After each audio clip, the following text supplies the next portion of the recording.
There was once a widow who had two daughters, one of whom was beautiful and industrious, whilst the other was ugly and lazy.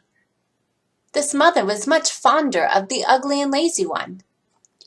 Every day the other poor girl had to sit by a well in the highway and spin till her fingers bled.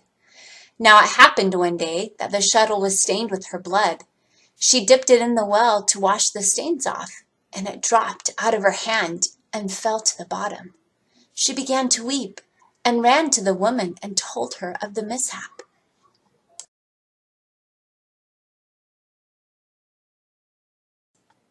She scolded her hard and was so cruel as to say, "Since you have let the shuttle fall in, you must fetch it out again." So the girl went back to the well and did not know what to do.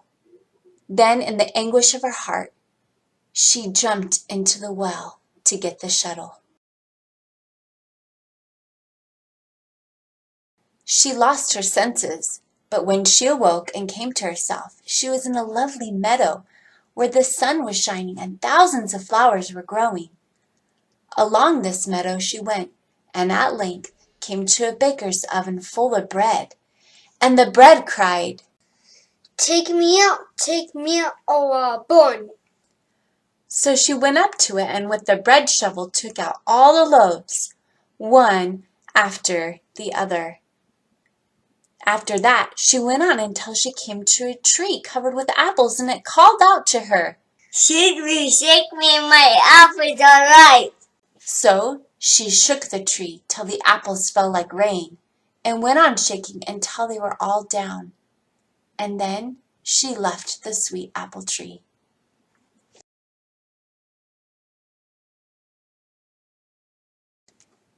At last she came to a little house out of which an old woman was rocking in her chair.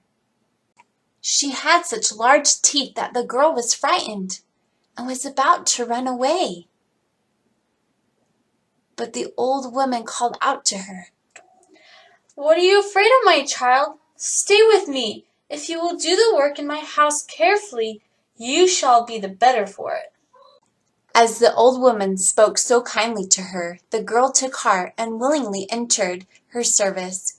She did everything to the old woman's satisfaction and always shook her bed so hard that the feathers flew about like snowflakes. So she lived happily with her, never an angry word, and boiled or roasted meat every day.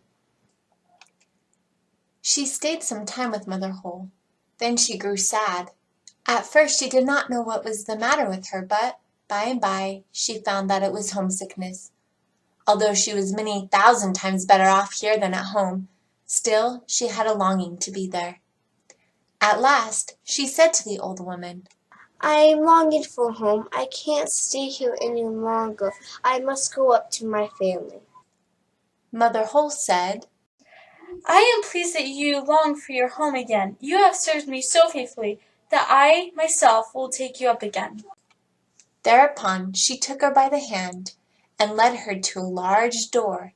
The door was opened, and just as the girl was standing beneath the doorway, a heavy shower of gold rain fell, and all the gold stuck to her. "You shall have that, because you are so industrious." And at the same time she gave her back the shuttle which she had let fall into the well. Thereupon the door closed. The girl found herself again upon the earth, not far from her mother's house. As she went into the yard, the cock was standing by the well and cried, "Cock-a-doodle-doo, your golden girls come back to you."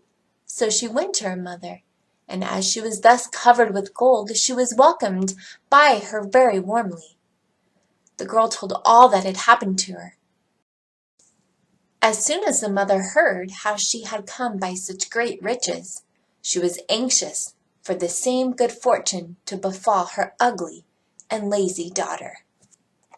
The mother told the daughter that she had to seat herself by the well and spin, and in order that her shuttle might be stained with blood, the mother stuck the daughter's hand in a thorn bush and pricked her finger. Then she threw her shuttle into the well, and told her daughter to jump in after it.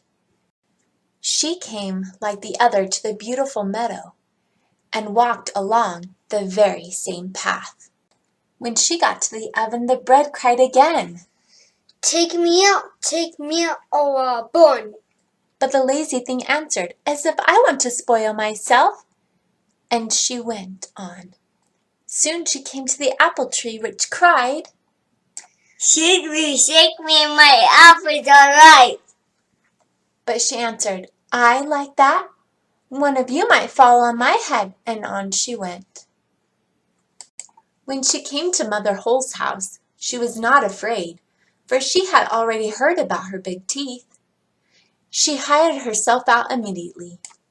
The first day she made herself work diligently and obeyed Mother Holle when she told her to do anything, for she was thinking of all the gold that she would give her. But on the second day she began to be lazy, and on the third day still more so, for then she would not get up in the morning. Neither did she shake Mother Holle's bed carefully, nor shake it so as to make the feathers fly up.